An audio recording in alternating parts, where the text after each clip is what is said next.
ایک کویسچن ہے، آپ لوگ بار بار یہ بات کہتے ہیں، کیا فسطائیت اس دفعہ ہوئی ہے جو آپ کو لگتا ہے کہ پہلے نہیں ہوئی، یا کیا اب معاملہ ہے؟ آپ نے کہا پی ایم ایل این کے ساتھ کبھی ایسا نہیں ہوا. سر پی ایم ایل این تو کبھی ایک صوبے کی حکومت میں نہیں تھی جس وقت پی ایم ایل این کے اوپر برا وقت تھا. آپ کے پاس تو خود آپ بتا رہے ہیں خیبر پختونخوا ہے ماشاءاللہ، وہاں پہ ہر قسم کی ایکٹیویٹی بھی ہو رہی ہے، پارٹی تو ایک ہی ہے، ملک تو ایک ہی ہے. تو ایک تو آپ اس کا ٹیمپریچر وہاں پہ اتنا بڑھا سکتے ہیں کہ اس کا پریشر آئے پنجاب پر، اور پنجاب بھی ایکٹیو ہو. بالکل ہو سکتا ہے یہ نہیں ہو سکتا کہ آپ سیکلوڈڈ وہاں پہ ایک تحریک چلائیں اور یہاں سے ایکسپیکٹ کریں کہ الگ چلے گی. اینڈ سیکنڈلی پنجاب میں کھانے ہو رہے ہیں، میٹنگز ہو رہی ہیں، سب کچھ ہو رہا ہے، سو اس میں ایک تحریک بھی چل سکتی ہے ساتھ ساتھ. جی بہت شکریہ، آپ نے مجھے جواب کا موقع دیا.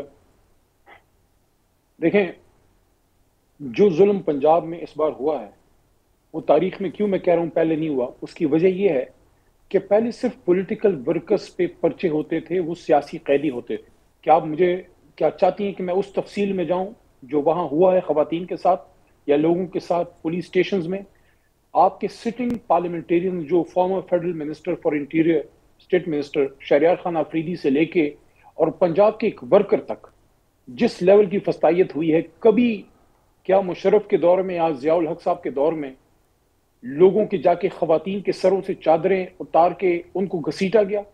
کیا کبھی بچوں کو اٹھا کے ان کے والدین کو مجبور کیا گیا کہ ووٹ آپ خلاف ڈالیں؟ کیا کبھی اس ڈکٹیٹرشپ میں بھی پارلیمنٹ کے اندر سے لوگوں کو اٹھایا گیا؟ کیا کبھی لوگوں کے گھر توڑے گئے مشرف کے دور میں یا ضیاء الحق صاحب کے دور میں؟ کیا کبھی لوگوں کے کاروبار پلازے گرائے گئے؟ کیا کبھی لوگوں کو اٹھا کے بلیک میل کیا گیا؟ جس لیول کی فسطائیت ہوئی ہے تاریخ اس کی مثال نہیں ملتی. بالکل میں یہ سمجھتا ہوں کہ پنجاب میں اس وقت جو تحریک انصاف کے ساتھ کھڑے ہیں، میرا ان کو سلام کرنے کو دل کرتا ہے کہ اگر اس لیول کی فسطائیت پختونخوا میں یا کہیں اور ہوتی شاید وہاں بھی یہی حالت ہوتی، لیکن اس کے باوجود لوگوں نے حوصلہ نہیں ہارا، لوگ اپنی کوشش کر رہے ہیں. سندھ میں ایکٹیویٹی سٹارٹ ہو چکی ہے، بلوچستان میں سٹارٹ ہو چکی ہے، خیبر پختونخوا میں رکی ہی نہیں، صرف پنجاب کا ایشو ہے اور اس پہ ہماری میٹنگ جو ہیں ایک دو دن میں ایک اور پولیٹیکل کمیٹی کی میٹنگ ہونے والی ہے. اس کے لیے فائنل اسٹریٹجی پنجاب کی لیڈرشپ پولیٹیکل کمیٹی میں دے گی کہ انہوں نے کیا اب جو ان کا پروگرام ہے وہ دیا ہے.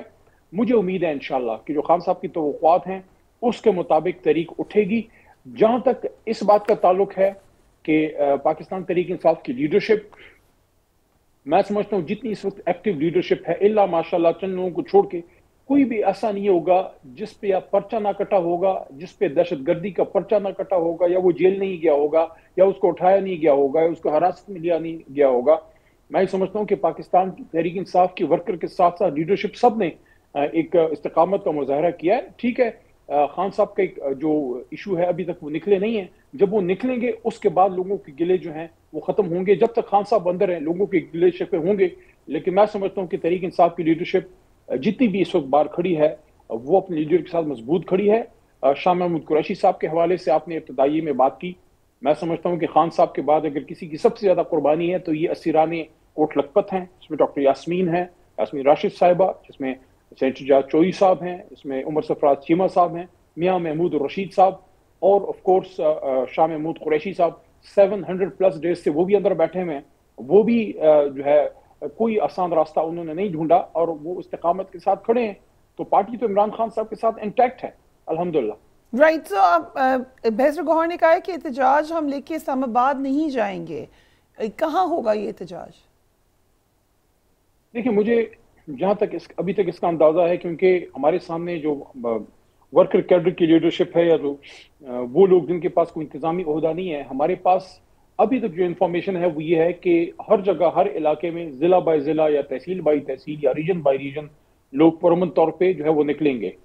کیونکہ اس بات کا اظہار جیل کے اندر سے خان صاحب نے یہ پیغام کچھ عرصہ پہلے بھجوایا تھا کہ وہ نہیں چاہیں گے کہ جو 24 نومبر کو ان کے کارکنان کے ساتھ کیا گیا دوبارہ وہ ہو. کیونکہ آپ نے خیبر پختونخوا کی بات کی کہ وہاں سے ہیٹ ڈیولپ ہو سکتی ہے، بالکل ہو سکتی ہے، ہوئی بھی، آئے بھی لوگ.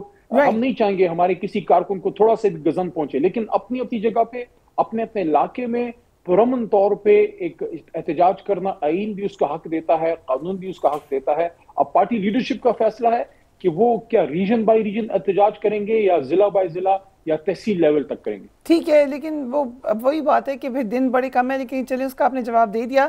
تحریک تحفظ آئین پاکستان کے جو ترجمان ہیں انہوں نے یہ کہا ہے کہ بانی پی ٹی آئی نے کیونکہ یہ کہا ہے ان کی منشا کے مطابق اس اتحاد کی قیادت احتجاجی تحریک کی بھی رہنمائی کرے گی. یہ اگر ایسا ہو تو آپ کے لیے یہ بڑی اچھی بات ہے. لیکن کویشچن یہ ہے کہ کیا محمود خان اچکزئی اس کو لیڈ کریں گے اس تحریک کو؟ دیکھیں جو ان کے ترجمان ہیں ہمارے ورکر ہیں, اخونزادہ صاحب پی ٹی آئی ورکر ہیں, ہماری طرف سے ہی وہاں ہیں, اور جس طرح اسد قیصر صاحب جنرل سیکرٹری ہیں اس اتحاد کے, رہنمائی کی بات کی ہے کہ مشورہ دیں گے, رہنمائی کریں گے. قیادت تحریک انصاف کی لیڈرشپ ہی کرے گی.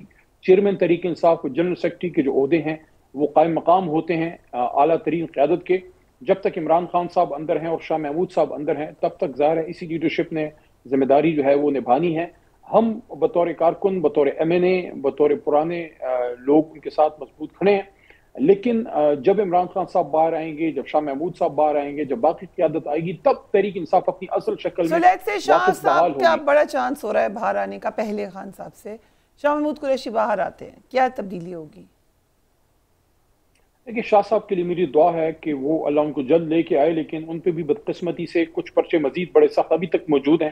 اور میں نے جب شاہ جی کی اس کیس میں رہائی کا آرڈر آیا, میں نے مبارکباد بھیجی زین کو, زین چھوٹے بھائی کی طرح ہے, زین قریشی صاحب کو, تو انہوں نے شکریہ بھی ادا کیا, لیکن ساتھ میں اس کا بھی اظہار کیا کہ ابھی ان کے والد صاحب کی رہائی نزدیک نظر نہیں آ رہی, کیونکہ ابھی بہت سی کیسز ہیں. لگے ہاتھوں پھر وہ ریفرنس کا بھی پوچھ لیتے جو آپ کی پارٹی نے ان کو ایک شو کاز بھیجا ہوا تھا, اس کا نہیں پوچھا آپ نے زین صاحب سے؟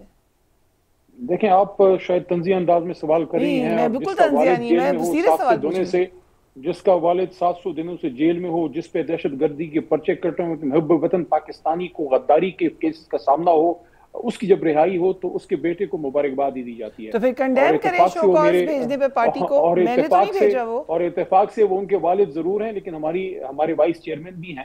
ہم نے بڑا وقت ان کے ساتھ پارٹی میں, خان صاحب کے بعد اگر کسی نے سب سے زیادہ پارٹی کی اعانت کی ہے یا رہنمائی فرمائی ہے وہ شاہ صاحب ان میں ہیں. ڈاکٹر عارف علوی ہیں, ان پہ بھی بدقسمتی سے, ان پہ بھی یعنی کہ کتنے افسوس کی اور شرم کی بات ہے. ویسے بائی دا وے آپ کے سوال سے ہی ذہن میں آیا کہ پاکستان کے former supreme commander of the arm forces, former president of Pakistan, ان کے گرفتاری کے وارنٹ کیوں نکال رہے ہو بھائی؟ کیوں دنیا میں اپنی سبکی کروا رہے ہو؟ کوئی کمی رہ گئی ہے؟ کوئی کمی رہ گئی ہے کہ آپ یعنی کہ کون سا ملک اپنے صدر کے وارنٹ نکالتا ہے؟ کیا کیا ہے عارف علوی صاحب؟ یعنی کہ میں سمجھتا ہوں چراغ ڈھونڈ کے نہ تو آپ کو کوئی اتنا شریف پولیٹیکل ورکر نہیں ملے گا کسی بھی جماعت میں. وہ غصہ بھی اتنے تہذیب سے کرتے ہیں. مجھے یاد پڑتا ہے 2015 میں جب ہمارا لاک ڈاؤن تھا پاناما کیس کے دوران, تو کراچی میں جب وہ ایک احتجاج میں نکلے تھے, جس طریقے سے وہ غصہ, میں کہوں گا غصہ کر نہیں رہے تھے, وہ غصہ فرما رہے تھے اتنے مہذب انداز میں. چلے غصہ فرما رہے تھے, آپ بھی تھوڑا سا غصہ فرمائیں نا اپنی پارٹی پہ کہ زین صاحب کو کیوں شو کاز بھیجا انہوں نے. میں تو آئی تھنک وہ بھی کنڈیم ہونا چاہیے پھر لگے ہاتھوں. جب عارف علوی صاحب پارٹی کا اندرونی معاملہ ہے, میں نہ چیئرمین ہوں نہ میں جنرل سیکرٹری. تھوڑی سی ہمت کریں, میں تو کہتی ہوں اس بات کو بھی کنڈیم کرنا چاہیے کہ نہ آپ چیئرمین ہیں نہ کچھ ہے, اس پہ بھی کنڈیم کرنا چاہیے ہمیں پارٹی کو. پارٹی کے ساتھ کھڑا ہوں, خان صاحب کے ساتھ کھڑا ہوں, پارٹی کے جو فیصلے ہیں ان کے ساتھ کھڑا ہوں. باقی کچھ انتظامی فیصلے ہیں, کچھ پارٹی کے اندرونی معاملات ہیں جو میرے لیے مناسب نہیں ہے کہ میں پبلک فورم پہ بیٹھ کے اس پہ ڈسکس کروں. پہلے کافی ویسے سارے لوگ ہی پبلک فورم پہ بات کر رہے ہوتے ہیں. سلمان اکرم راجہ علی حمزہ کو ڈانٹ رہے ہیں, وہ ڈانٹ رہے ہیں, میسیجز لیک ہو رہے ہیں.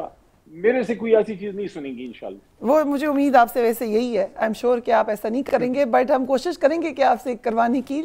لیٹس کم ٹو انشاءاللہ آپ کو ناکامی ہوگی. سلیمان اینڈ قاسم, انہوں نے جو ولسن کانگریس مین ہیں ان سے میٹنگ کی ہے, اس کے علاوہ دیگر لوگوں سے بھی میٹنگ کی ہے. کافی بزی ہیں وہ ان میٹنگز میں.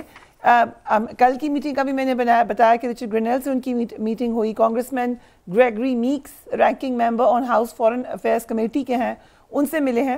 یہ جو کوششیں کر رہے ہیں وہ آپ کے خیال سے اس کا کوئی اثر ہوگا؟ دیکھیں اللہ کرے اثر ہو. پارٹی کے ساتھ ان کی کوارڈینیشن پولیٹیکل لیول پہ نہیں ہے, وہ فیملی کے تھرو ہی ہمیں انفارمیشن دونوں بچوں کی آتی ہے. ٹھیک ہے. میری دعا اور میری ہمدردی اپنے ان چھوٹے دو بھائیوں کے ساتھ ہے. اس وجہ سے تھوڑا سا مجھے افسوس اس چیز کا ہے کہ ان کے والد صاحب نے, جو ہمارے لیڈر ہیں, خان صاحب نے اپنے بچوں کو سیاست سے دور رکھا تھا. انہوں نے کبھی ان کو پولیٹیکل پوزیشن کی طرف لے کے نہیں آیا. میں سمجھتا ہوں ایون ہماری جماعت میں بھی بہت کم لوگوں نے خان صاحب کو اس طرح سے فالو کیا کہ ہر کسی نے اپنے بھائی کو کسی کو لے کے آ گئے ہیں. یہ واحد آدمی ہے جو پارٹی چیئرمین ہونے کے باوجود اپنے بچوں کو سیاست سے، سیاسی پوزیشن سے، ہر چیز سے دور رکھا. زیادہ سے زیادہ وہ بچے آ کے ان کے ساتھ نتھیا گلی کوئی آ جاتے تھے، دیٹس آل. لیکن ان کو مجبوری کے عالم میں اپنے والد کے لیے نکلنا پڑا ہے. تو پھر آج پھر ہمیں یہ بھی کہنا چاہیے کہ مریم نواز کو بھی مجبوری میں نکلنا پڑا تھا. Sir let me clarify history. اگر ہم ہسٹری کو بھی کلیریفائی کر لیں، وہ وقت تھا سر، وہ وقت تھا علی بھائی، وہ وقت تھا جب شریف فیملی کی خواتین نہیں آتی تھی سیاست میں. وہ بھی ایک وقت تھا جب یہ کہا جاتا تھا. کلثوم نواز آئیں، پھر مریم نواز اب چیف منسٹر ہیں. بے نظیر بھٹو بھی اسی طریقے سے بائی ڈیفالٹ آئی تھیں. تو یہ تو ہم کہہ سکتے ہیں. میں پرسنلی ڈائنسٹک پالیٹکس کے خلاف ہوں، میں نے بہت لکھا ہے اس پہ. بٹ پاکستان کی سچویشن میں آ کے آج ہم یہ کہہ سکتے ہیں کہ فل سرکل ہو گئی ہے زندگی. ڈائنسٹک پالیٹکس میں پارٹیز کا شاید اس طریقے سے قصور نہیں ہوتا جو حالات حاضرہ کا ہوتا ہے. آپ نے مجھے سوال نہیں کرنے دیا، میں اپنا وہ رکھتا ہوں آگے. دیکھیں باقی جو مستقبل میں اللہ کو منظور ہو، دو بچے ہیں وہ آئیں، اپنا کردار ادا کریں. پولیٹیکل اگر وہ کرنا چاہتے ہیں ان کا حق ہے. وہ یہاں ان کی جو ہے والد صاحب کا ملک ہے، آبائی ملک ہے. لیکن ایک بات ہے کہ دنیا میں ہماری اس سے بڑی کیا عزت رہتی ہے، یہ بڑا سوالیہ نشان بن جاتا ہے پاکستان پہ. دنیا یہی سوچے گی نا کہ ان کے بچوں کو اس لیے نکلنا پڑ رہا ہے کہ اگر ہمارے عدالتی نظام میں دم ہوتا، اگر ہمارے پولیٹیکل سسٹم میں برداشت ہوتی، اگر کوئی راستہ ہوتا، اگر الیکشن کمیشن سے انصاف ملتا، اگر پارلیمنٹ سے انصاف ملتا، عدالتوں سے انصاف ملتا، اگر 26ویں آئینی ترمیم نہ آئی ہوتی، ایسے نان پولیٹیکل بچوں کو، فیملی ممبرز کو کیا ضرورت تھی؟ خاص صاحب کی سسٹرز کو کیا ضرورت تھی؟